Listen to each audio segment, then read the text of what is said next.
الحمد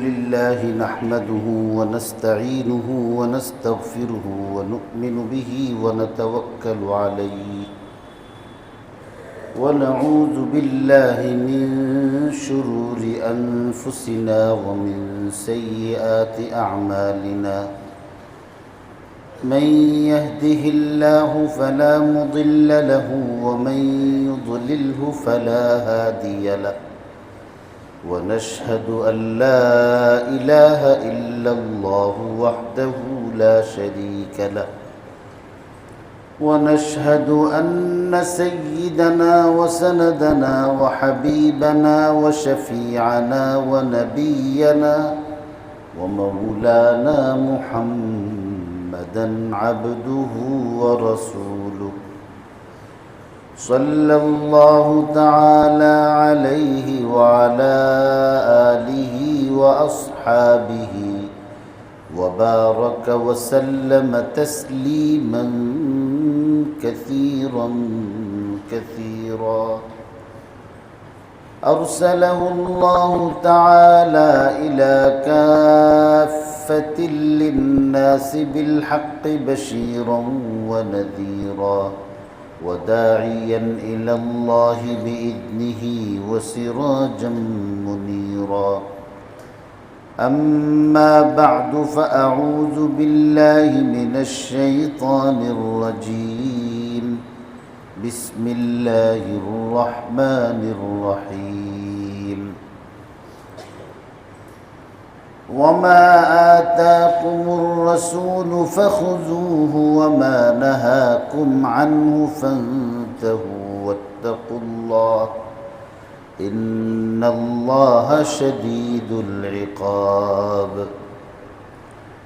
وقال النبي صلى الله عليه وسلم تركت فيكم أمرين لن تضلوا ما تمسكتم بهما كتاب الله وعترتي صدق الله مولانا العظيم وصدق رسوله النبي الأمي الكريم ونحن على ذلك لمن الشاهدين والشاكرين والحمد لله رب العالمين মুআজ্জাজ ও মুহতারাম মুরব্বিয়ানে কেরাম মুসল্লিয়ানে ইজাম দিন দরদি মুসলমান ভাইয়েরা, মুহররম মাসের 10 তারিখ আশুরার পবিত্রতম সময়ের শুক্রবার দিন জুমার নামাজ আদায় করার জন্যে যে আল্লাহ তাআলা আমাকে আপনাকে আল্লাহর ঘর মসজিদে উপস্থিত হওয়ার তৌফিক দিয়েছেন, সকলেই আল্লাহর শুকরিয়া আদায় করি আলহামদুলিল্লাহ। আল্লাহ পাক রব্বুল আলামিন দুনিয়া সৃষ্টি করেছেন আল্লাহর হিসাব অনুসারে আশুরার এই দিনেই, মুহররম মাসের 10 তারিখে আল্লাহ দুনিয়া বানাইছেন। আবার 7 দিনের মধ্যে শুক্রবারকে আল্লাহ তাআলা শ্রেষ্ঠ দিন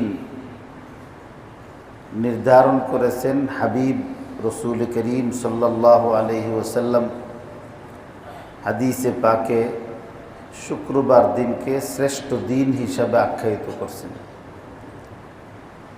তো সাধারণত একই সঙ্গে এমন সুন্দর সম্মিলন ঘটে না। একে তো পৃথিবী সৃষ্টির এই উল্লেখযোগ্য দিবস, আবার শুক্রবার দিন, আবার এই দিবসে হজরতে আদম আলাইহিস সালাতু ওয়াস সালামকে সৃষ্টি করছেন। এই দিবসেই আদম আলাইহিস সালাতু ওয়াস সালামের দেহের মধ্যে আল্লাহ তাআলা রূহের প্রবেশ ঘটিয়েছিলেন। আবার পৃথিবীর বুকে হজরত আদম আলাইহিস সালাতু ওয়াস সালাম নাজিল হয়েছিলেন এই দিবসে। 350 বৎসর কান্নাকাটি করার পরে আল্লাহ তাআলা এই দিনেই হজরত আদম আলাইহিস সালাতু ওয়াস সালামের তওবা কবুল করেছিলেন এবং এইভাবে নূহ আলাইহিস সালাতু ওয়াস সালাম ওনার কিস্তি সহ যেদিন জুদি পর্বতে নোঙ্গর করেছিলেন, সারা পৃথিবীর আল্লাহর দুশ্মন কাফেরদেরকে আল্লাহ তাআলা যখন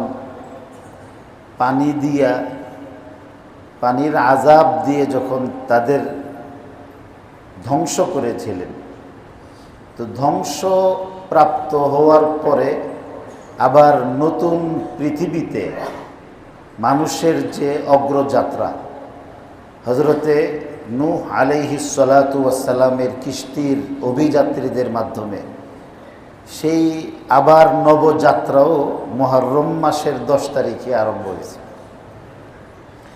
হজরত দাউদ আলাইহিস সালাতু ওয়াস সালামের শৈশবকালে ওই সময়ের প্রতাপশালী পরাক্রমশালী স্বৈর শাসক ছিল জালুত। এই জালুত মুসলমানদের উপর, ইমানদারদের উপর, আল্লাহওয়ালাদের উপর অবিচার করত, জুলুম করত। সারা পৃথিবীর মধ্যে এই ধরনের ইমানদারদের উপর জুলুম, অত্যাচার আর নির্যাতনের স্ট্রিম রুলার চালানোর ইতিহাস এটা শুরুর কাল থেকে আসছে। ইমানদার নিরীহ,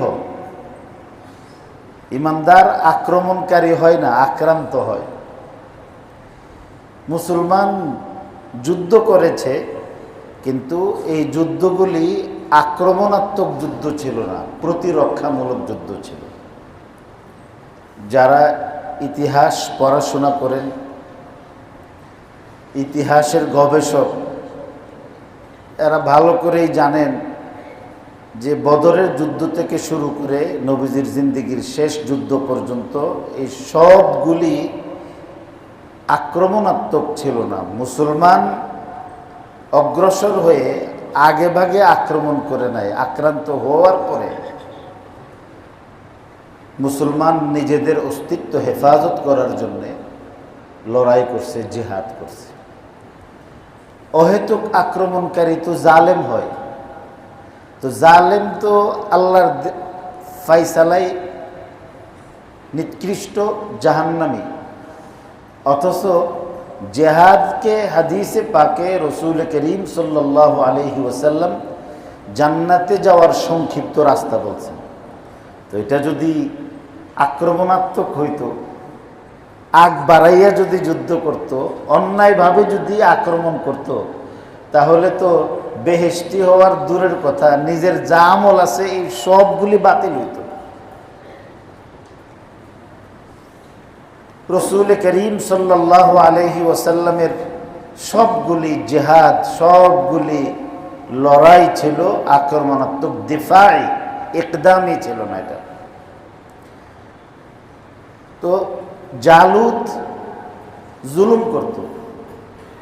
হযরত দাউদ আলাইহিস সালাতু ওয়াস সালাম তখন ছোট ছিলেন, কিশোর ছিলেন। তো জালুতের নির্যাতনে, নিপীড়নে অস্থির হয়ে যখন মুসলমানদের অস্তিত্ব রক্ষা করার প্রশ্ন চলে আসছে, তখন জিহাদের দিকে সামনে অগ্রসর হয়েছে। হযরতে দাউদ আলাইহিস সালাতু ওয়াস সালাম ছোট ছিলেন। কোরআন শরীফের মধ্যে সূরা আলে ইমরানে আল্লাহ তাআলা এই লম্বা কাহিনী বলছেন, ওয়াকাতালা দাউদু জালুতা ওয়া আতাহুল্লাহুল মুলক।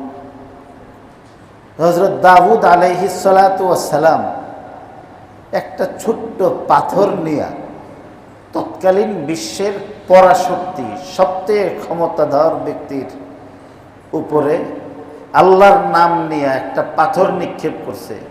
তো সবচেয়ে শক্তিশালী শারীরিকভাবে, অর্থের দিক থেকে, জনবলের দিক থেকে, সৈন্য সামন্তের দিক থেকে এবং রাজত্বের দিক থেকে যে লোকের প্রতিদ্বন্দ্বী কেউ ছিল না, আল্লাহ তাআলা হযরতে দাউদ আলাইহিস সালামের মতো একজন কিশোরের একটা পাথরের আঘাতে জমিনের মধ্যে ফালাইয়া সেদিন এই জালেমের জিন্দিগির অবসান ঘটাইছিল। এটাও মুহররম মাসের 10 তারিখ ছিল। কিন্তু এই সব ইতিহাসের শেষ দিকে এসে 61 হিজরিতে রসুল করিম সাল্লাল্লাহু আলাইহি ওয়াসাল্লামের ইন্তেকালের 50 বছর পরে এমন এক ঘটনা ঘটছে, যে ঘটনা কারবালাকে মানুষের কষ্ট এবং একটা চাপা ক্ষোভের ইতিহাস বানায় ফেলছে। বিশিষ্ট সাহাবী হযরত আব্দুল্লাহ ইবনে আব্বাস রাদিয়াল্লাহু তাআলা আনহুমা নবীজির আপন চাচাতো ভাই ছিলেন, আব্বাসের ছেলে। হযরত আব্বাস রাদিয়াল্লাহু তাআলা আনহু বদরের যুদ্ধে অংশগ্রহণ করতে চান নাই। উনি তখনও নিজের মুসলমান হওয়ার ডিক্লার দিয়েছিলেন না, ঘোষণা দেন নাই। কিন্তু ইসলামী আচরণে এবং দ্বীনি কর্মকাণ্ড তিনি করতেন, আমল করতেন, কিন্তু কাফেররা জানত না।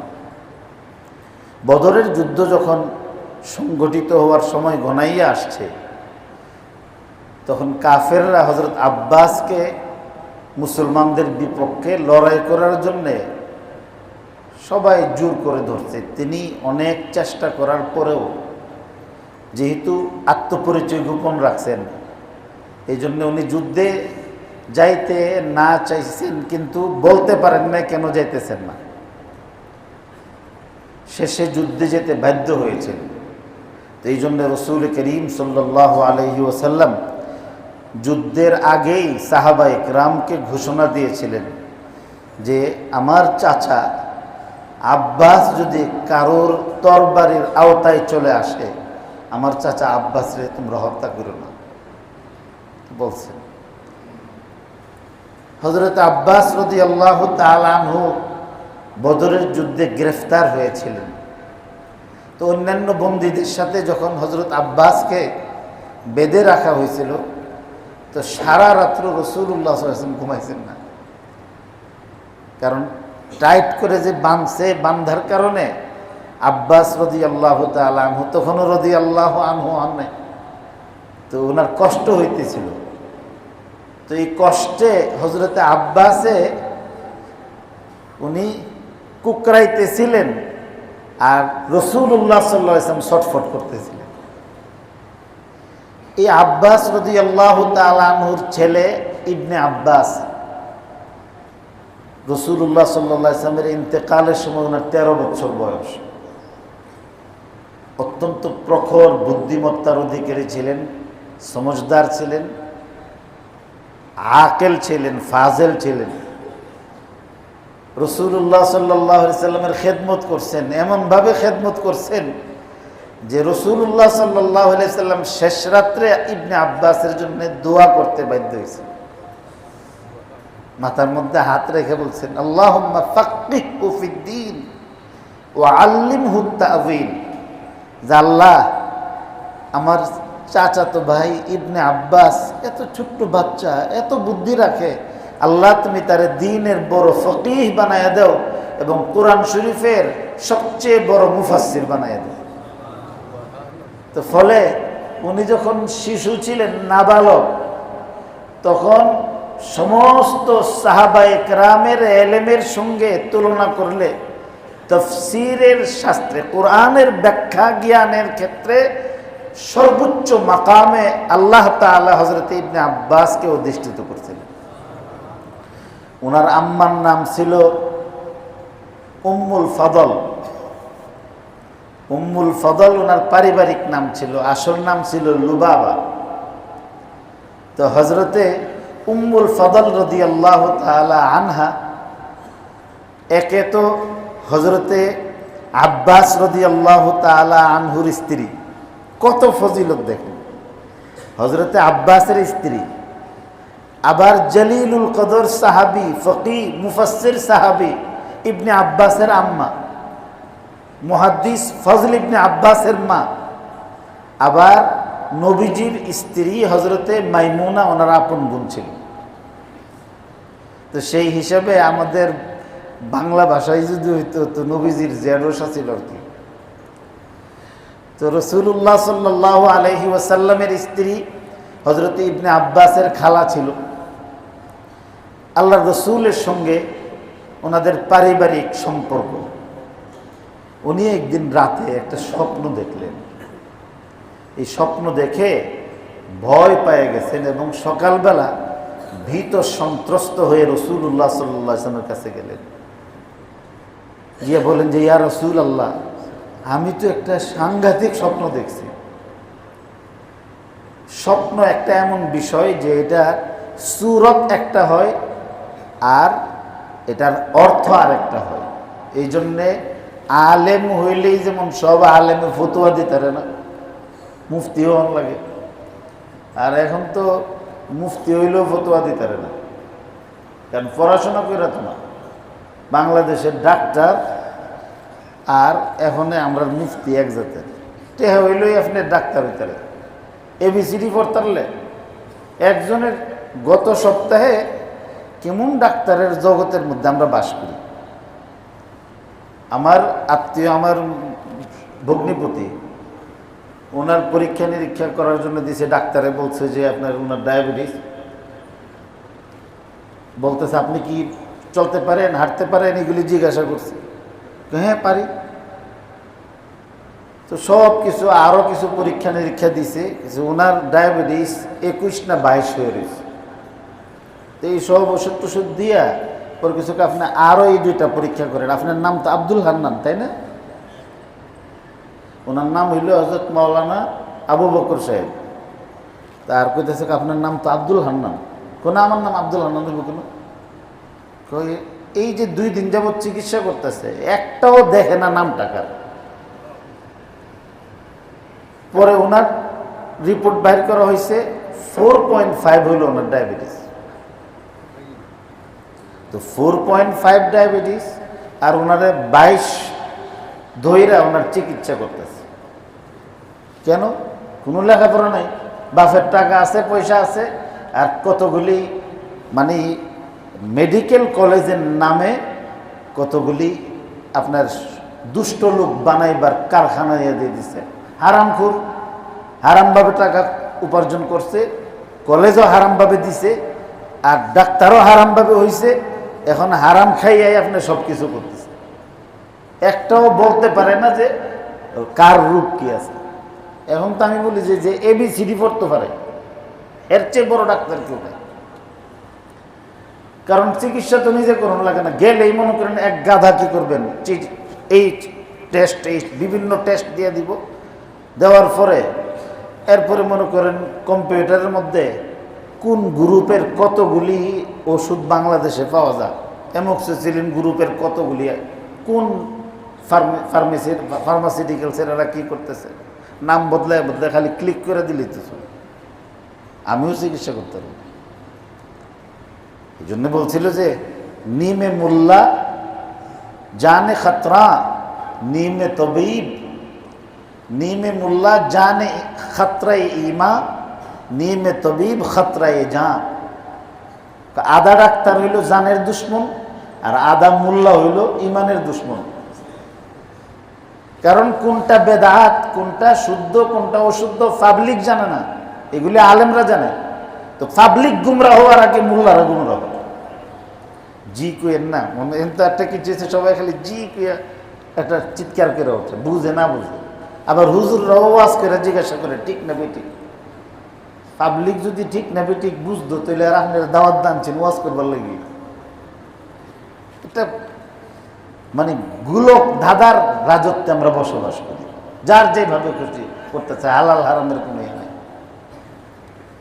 তো যাই হোক, তো আমি যে কথা বলতেছিলাম, তো মুফতি মুফতি যে কোনো ব্যক্তি হইতে পারে না, তার যোগ্যতা লাগবে।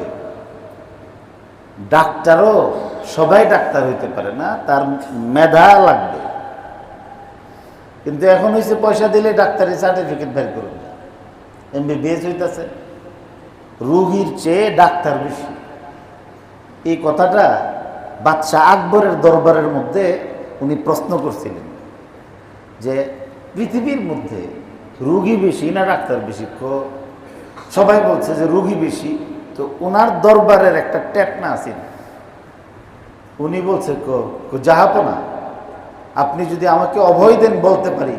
বলো যে আমার হিসাবে পৃথিবীতে ডাক্তার বেশি, রোগীর সংখ্যা কম, এবং পরে সেটা প্রমাণও করছে।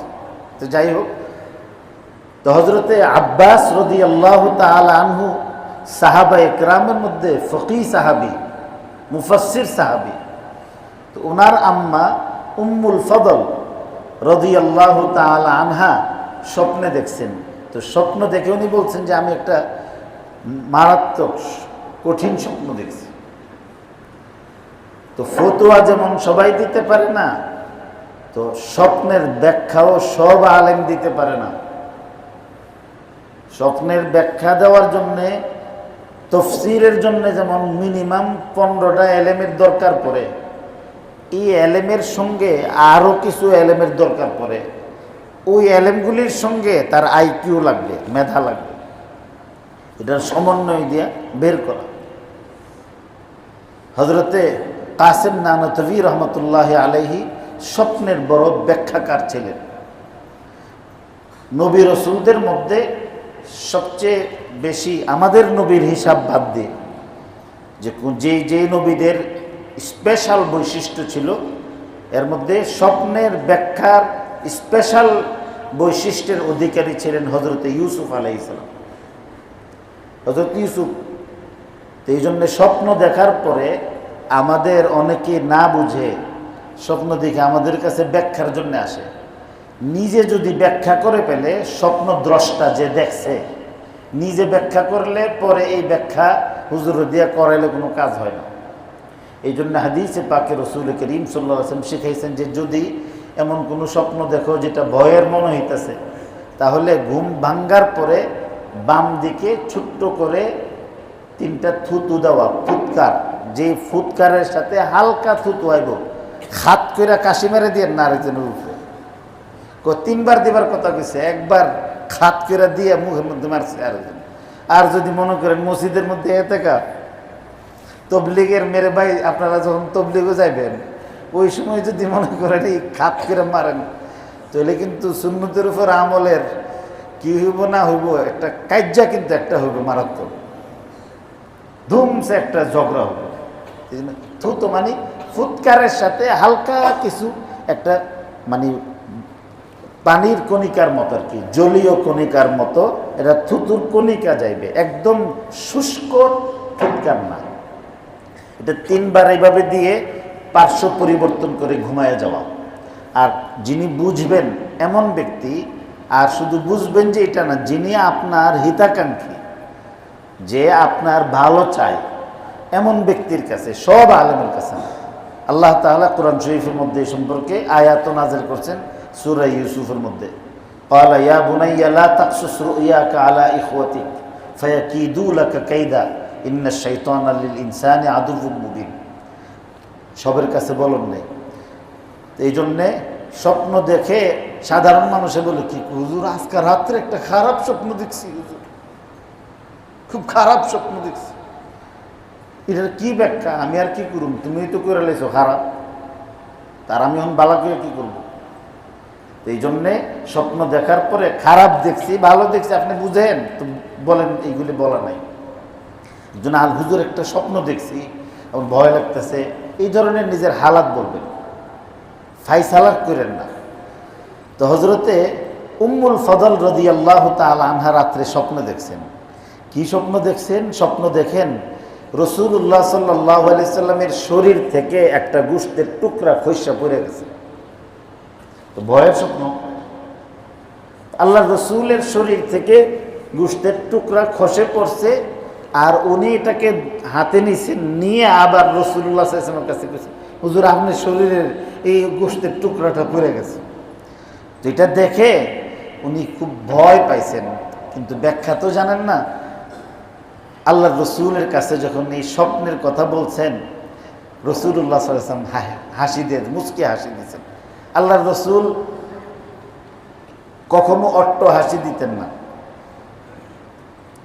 একটা হলো আরবিতে হাসিও তিন প্রকার বলে, যে একটা হলো আপনার মুচকি হাসি, আর একটা হলো হাসি, আর একটা হলো অট্ট হাসি।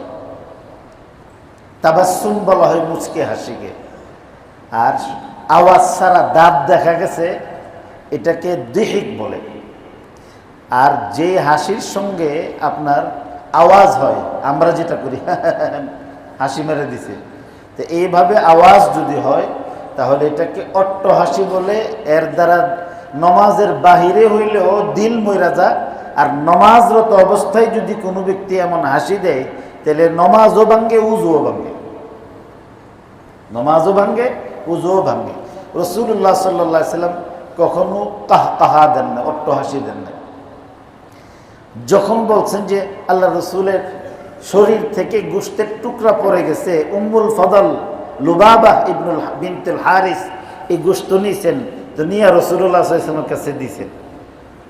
তো আল্লাহ রসুল সাল্লাল্লাহু আলাইহি ওয়াসাল্লাম হেসে দিলেন, বললেন যে মাশাআল্লাহ, অনেক সুন্দর স্বপ্ন দেখেছো, আমার ফাতেমার ঘরে আমার আরেকটা সন্তান আসবে, এটা বলছি। হযরতে হাসান রাদিয়াল্লাহু তাআলা আনহু জন্ম নেওয়ার পরে, মহিলাদের যে বাচ্চা জন্ম নেওয়ার পরে যে নেফাস হয় 40 দিন সর্বোচ্চ মেয়াদ, এটা এর আগেও সুস্থ হইতে পারে, কিন্তু 40 দিনের ভিতরে যদি ব্লিডিং বন্ধ নাও হয় তাইলেও উযু গোসল করে নামাজ পড়া আরম্ভ করতে হয়। তো হযরতে ফাতিমা রাদিয়াল্লাহু তাআলা আনহার ঘরে হযরতে হাসান জন্ম নেওয়ার পরে ওনার প্রথম যে নামাজ বন্ধ হয়েছে, এরপরে পাক হওয়ার সময়টাকে তুহুর বলে। এই প্রথম তুহুরের মধ্যেই হযরতে হুসাইন মার পেটের মধ্যে গেছে। হযরতে হাসান আর হযরতে হুসাইন রাদিয়াল্লাহু তাআলা আনহুর দুই ভাইয়ের বয়সের মধ্যে 6 মাসের ব্যবধান ছিল। তো হাসান অর্থ হইল সুন্দর। তো যখন হযরতে হুসাইন রাদিয়াল্লাহু তাআলা আনহু জন্ম নিয়েছেন, তখন রাসূলুল্লাহ সাল্লাল্লাহু আলাইহি সাল্লাম তাকে ভালোবেসে নাম রাখছেন হুসাইন, মানে তোমার ভাই তো হলো হাসান সুন্দর, আর হুসাইন মানে বেশি সুন্দর। তো হযরতে উম্মুল ফদল রাদিয়াল্লাহু তাআলা আনহা এই স্বপ্নের বিবরণ বলছেন। স্বপ্নের ব্যাখ্যা পাইয়া ওনার আতঙ্ক দূর হয়েছে। অনেক দিন চলে গেল, ওনার খেয়াল নাই। কিছুদিন পরে হযরতে হুসাইন রাদিয়াল্লাহু তাআলা আনহু যখন জন্ম নিছেন, জন্ম নেওয়ার পরে ওনার অজান্তেই ধাত্রীমাতা হযরতে হুসাইনকে সর্বপ্রথম ওই স্বপ্ন দেখা মহিলা হযরতে উম্মুল ফজলের কুলের মধ্যে দিছে যে নবীজির কাছে নিয়ে যাও, তাহনিক করব, আজান দিয়ে দেব। সরকারে দো আলম, দুনিয়া আখিরাতের বাদশা, তার নিজের শরীরের অংশ কুলে নিয়ে তাহনিক করবেন, মুখের মধ্যে তার লালা মিশ্রিত মিষ্টি দিবেন, কানে আজান দিবেন, কি সৌভাগ্য। তো হযরতে উম্মুল ফজল ওনার স্বপ্নের কথা খেয়াল নাই, উনি কুলে নিয়ে হযরতে হুসাইনকে রাসূলুল্লাহ সাল্লাল্লাহু আলাইহি ওয়াসাল্লামের কুলে দিছে। আল্লাহর রাসূল কুলে নিয়ে হেসে দিলেন, বলেন যে উম্মুল ফজল, দেখছো আল্লাহ তোমার স্বপ্ন কিভাবে সুন্দর করে বাস্তবায়ন করে দিছে। এই যে দেখো আমার শরীরের টুকরা ফাতেমা হইয়া তোমার কুলে পড়ছে, তুমি আমার কুলে দিয়ে দিছো। এই কথা বলার সাথে সাথে হাসির ভিতরে মেঘের মধ্যে যেমন রোদ হেসে ওঠে, আল্লাহর রসুলের এই হাসির মধ্যে আবার মেঘ নামলো। রাসূলুল্লাহ সাল্লাল্লাহু আলাইহি ওয়াসাল্লাম কাঁদতে শুরু করছে। তো হযরত উম্মুল ফজল বললেন যে ইয়া রাসূলুল্লাহ, লিমা তাবকি ইয়া রাসূলুল্লাহ, আপনি কাঁদতেছেন কেন? হযরতে ফাতেমার সন্তান হইছে, আপনি আপনার এই সন্তানকে কুলে পেয়ে খুশিতে নিজের সন্তুষ্টি প্রকাশ করলেন, হাসলেন, কান্না জুড়ে দিলেন কেন? এই মাত্র হযরত জিবরিল এসে আমাকে একটা সংবাদ শুনিয়েছেন যে আজ থেকে নির্দিষ্ট একটা সময় পরে কারবালার প্রান্তে আমার উম্মত নামের কিছু দুষ্কৃতিকারী আমার এই কলিজার টুকরা হুসাইনকে শহীদ করে ফেলবে। কুলের বাচ্চা, তখনই কিন্তু এটা আল্লাহ রসুল জানাই দিয়েছেন। তারপরে 11 হিজরিতে রাসূলুল্লাহ সাল্লাল্লাহু আলাইহি ওয়াসাল্লাম ইন্তেকাল করলেন। তারপরে হযরত আবু বকর খলিফা হইলেন। হযরত আবু বকর 2 বছর খেলাফতের পরে আবার হযরতে উমর রাদিয়াল্লাহু তাআলা আনহু খলিফা হইলেন। হযরত উমর রাদিয়াল্লাহু তাআলা আনহুর পরে হযরত উসমান রাদিয়াল্লাহু তাআলা আনহু খলিফা হইলেন। তো হযরত উমর লম্বা সময় খেলাফত করছেন 36 হিজরি পর্যন্ত। এই 36 হিজরির হযরতে উমর রাদিয়াল্লাহু তাআলা আনহুকে যখন শহীদ করা হলো, তখন হযরত উসমান রাদিয়াল্লাহু তাআলা আনহু খলিফা হইলেন। হযরত উসমান রাদিয়াল্লাহু তাআলা আনহুর খেলাফতের 40 হিজরির 6 মাস থাকার আগে হযরতে হাসান রাদিয়াল্লাহু তাআলা আনহু খলিফা হয়েছেন। এবং এর আগের থেকেই মুনাফিকরা ইহুদিদের এজেন্ট ছিল। আব্দুল্লাহ বিন উবাই বিন সলুল মুসলমানদের মধ্যে একের পর এক গৃহযুদ্ধ সৃষ্টি করে পুরা পরিবেশ এমন সঙ্গীন করছে যে হযরতে হুসাইন রাদিয়াল্লাহু তাআলা আনহু তখন তার খেলাফত থেকে সরে যাওয়ার চুক্তিতে রক্তারক্তি থেকে, রক্তপাত থেকে মুসলিম সমাজ এবং ইসলামী রাষ্ট্রকে হেফাজত করার জন্যে তিনি নিজ থেকেই কিছু শর্ত সাপেক্ষে সরে আসছিলেন হযরত মুআবিয়া রাদিয়াল্লাহু তাআলা আনহুর সঙ্গে। এর মধ্যে একটা চুক্তি ছিল যে হযরত মুআবিয়ার ইন্তেকালের পরে আবার এই খেলাফত আহলে বাইতের মধ্যে চলে আসবে। তো হযরত মুআবিয়া রাদিয়াল্লাহু তাআলা আনহুর ইন্তেকালের পরে যখন ইয়াজিদের ওনার ছেলে তার যখন মানে চুক্তি অনুসারে মুআবিয়ার পরে এই খেলাফত আবার আহলে বাইতে ফিরে আসার কথা, কিন্তু সে হযরতে হুসাইন রাদিয়াল্লাহু তাআলা আনহু সেই হিসাবে খলিফা হওয়ার কথা, কিন্তু সে মক্কার তৎকালীন যে স্বৈর শাসকের যে গভর্নর ছিল তার ভাই ছিল উতবা, ওয়ালিদ ইবনে উতবা ইবনে আবি সুফিয়ান, তারে বলছেন যে হযরতে ইবনে ওমর, হযরতে হুসাইন, আব্দুর রহমান ইবনে আউফ এবং এই সমস্ত সাহাবী যারা আছেন ওনাদের সবাইকে তোমরা এমনভাবে খুযহুম, তাদেরকে গ্রেফতার করো যতক্ষণ না আমার আনুগত্য স্বীকার করবে। এটা চুক্তিভঙ্গ ছিল। ইয়াজিদ কাফের ছিল না, ফাসেক ছিল। ইয়াজিদ কাফের না, ইয়াজিদ ফাসেক ছিল, গুনাহগার ছিল। তো হযরতে হুসাইন রাদিয়াল্লাহু তাআলা আনহুর সঙ্গে যখন চুক্তি পরিপন্থী বায়াত তার উপর চাপাই দিতে চাইছে, জুলুম চাপাই দিতে চাইছে, তখন হযরতে হুসাইন রাদিয়াল্লাহু তাআলা আনহু এই অন্যায়ের সঙ্গে আঘাত করেন নাই। অন্যায়ের সঙ্গে আঘাত না করে তিনি তার সঙ্গে সংলাপ করতে চাইছেন। সংলাপের দ্বারাতে এটার মীমাংসা হওয়ার যদি ব্যবস্থা হয় তাহলে মুসলমানদের মধ্যে মুসলমানদের মারামারি আর কি করে হবে। এই জন্য দুশমনরা হযরতে হুসাইন রাদিয়াল্লাহু তাআলা আনহুর এই সংলাপ করতেই দেন নাই এবং লম্বা কাহিনীর প্রেক্ষাপটের ভিত্তিতে 61 হিজরির মুহররম মাসের 10 তারিখ আশুরার দিনে হযরতে হুসাইন রাদিয়াল্লাহু তাআলা আনহু এবং তার সঙ্গে নবীর পরিবারের 72 জন নবীর আওলাদরে কারবালার মধ্যে তারা শহীদ করছে। তো যেদিন তারা শহীদ করছে ওই দিন ওই যেই মহিলা স্বপ্নে দেখেছিলেন উম্মুল ফদল, ওনার ছেলে হলো আব্দুল্লাহ ইবনে আব্বাস। হযরতে হুসাইনকে যখন শহীদ করা হয় দুপুরবেলা, তখন সেই সময়ে হযরতে আব্দুল্লাহ ইবনে আব্বাস রাদিয়াল্লাহু তাআলা আনহুমা উনি কাইলুলা করতেছিলেন, ঘুমাইতেছিলেন। তো ঘুমের মধ্যে দেখেন রাসূলুল্লাহ সাল্লাল্লাহু আলাইহি সাল্লাম, আল্লাহ রাসূল সাল্লাল্লাহু আলাইহি সাল্লামের শরীরের মধ্যে মাটি লেগে আছে, চুলগুলি এলোমেলো, হাতের মধ্যে একটা শিশি।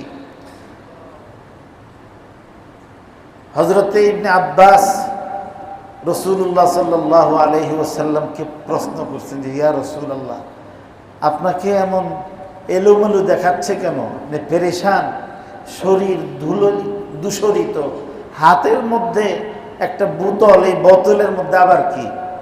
তো বললেন যে ইবনে আব্বাস, ইয়া ইবনে আব্বাস, কিছুক্ষণ আগে আমার কলিজার টুকরা, আমার ফাতেমার সন্তান হুসাইনকে কারবালার মধ্যে দুষ্কৃতিকারীরা শহীদ করে দিছে।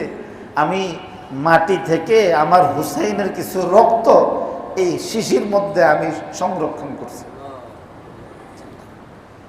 তো এই কারবালার এই ইতিহাসে এই আশুরার যে সুন্দর সুন্দর ইতিহাস ভিত্তিক যে সমস্ত ঘটনা প্রবাহ ছিল, এই সবগুলি কষ্টের কাছে ম্লান হয়ে গেছে। এবং এই আবেগ উচ্ছ্বাসের কারণে কারবালার মূল যে শিক্ষা আছে, শিক্ষা থেকে দূরে সরে পড়ে গিয়ে মানুষ না জায়েজ কাজ করতেছে। শিয়ারা এখানে মধ্যে হাই হাসান হাই হুসেন করতেছে এবং হজরত হুসাইন রাদিয়াল্লাহু তাআলা আনহুর ইশক প্রেম ভালোবাসা দেখাইতে গিয়ে এরা নিজেরাই নিজেদের হাতে ছুরি দিয়া শরীর ক্ষতবিক্ষত করে ফেলে। আর মনে করে কি যে ইন্নামাল আমালু বিন্নিয়াত, আমরা তো ভালোর লাগি করতেছি। তো সব কিছুই যদি খালি নিয়তের উপর নির্ভর করে, তো প্লেটের মধ্যে গুলে আপনি যদি চিন্তা করেন যে আমি হালুয়া খাইতেছি, তো এটাকে হালুয়া হয়ে যাবে। ইন্নামাল আমালু বিন্নিয়াত কি সব জায়গা? তো এটা নিজে নিজে করা না। হুসনি দালান ঢাকার মধ্যে এটা হয়, নমাজ বাদ দিছে। হজরতে হুসাইন যখন বৃষ্টির মতো তীর চারিদিক থেকে চলতেছে, শরীরের মধ্যে তীর বিদ্ধ হয়ে গেছে, নমাজের টাইম হয়েছে, নমাজে দাঁড়ায় গেছে। যুদ্ধের মধ্যে আক্রান্ত অবস্থায় ক্ষতবিক্ষত শরীর নিয়ে হুসাইন কারবালার প্রান্তে কিছুক্ষণ পরে যিনি শহীদ শাহাদাত বরণ করছেন, নমাজ ছাড়ছেন না। তাহলে হুসাইনের শিক্ষা কি? যে অন্যায়ের সঙ্গে আঘাত করা যায় না, জালেমের সঙ্গে কখনো কম্প্রোমাইজ নাই, কিন্তু তার সঙ্গে জেহাদ করতে গিয়ে নমাজ কাজা হবে, এটা শরীয়ত সিদ্ধ না। এটা নমাজ দাঁড়াইছে। আর আমরা কি করি? হুসাইনের যদি আশিক হইতো আমাদের মধ্যে এটা আনতে হবে। হারামের সঙ্গে, জালেমের সঙ্গে, স্বৈরাচারের সঙ্গে, হারামখোরের সঙ্গে, আল্লাহ এবং আল্লাহর রাসূলের দুশমনের সঙ্গে মুমিন ব্যক্তির কখনো কোনো আঘাত হইতে পারে না। প্রয়োজনে প্রাণ দিবে, শাহাদাত বরণ করবে। হযরত হুসাইনের সঙ্গে আল্লাহ তাআলা হাসর করবার তৌফিক দিবে। নমাজ কাজা করুন যেত না। আর মিছিল কইরা সারাদিন আপনি আরেকজনের শরবত খাওয়াইয়া তারপরে নমাজ ছেড়ে দিলে হযরত হুসাইনের সঙ্গে শাহাদাত বরণ করার এবং ওনার সঙ্গে হাসর করবার সুযোগ হবে না। আল্লাহ তাআলা আমাদেরকে এই ঘটনা থেকে শিক্ষা গ্রহণ করে অন্যায়ের সঙ্গে, হারামের সঙ্গে, নাজায়েজের সঙ্গে, আল্লাহ আল্লাহ রাসূলের দুশমনের সঙ্গে আমরা যেন কখনো কম্প্রোমাইজে না যাই। নিজের ইসলাহ করি, সংশোধন করি, নিজেও ভালো হই, পরিবারকেও ভালো হওয়ার তালিম দেই, আর এই আদর্শ অনুসারে নিজেরা নিজেদের জীবন গঠন করার চেষ্টা করি। ইনশাআল্লাহ তাআলা হযরত হুসাইনের সঙ্গে হাসর হবে, কারবালার শুহাদায়ে কেরামের আত্মা শান্তি পাবে। আল্লাহ আমাদের সবাইকে বুঝার আমল করার তৌফিক দান করুন।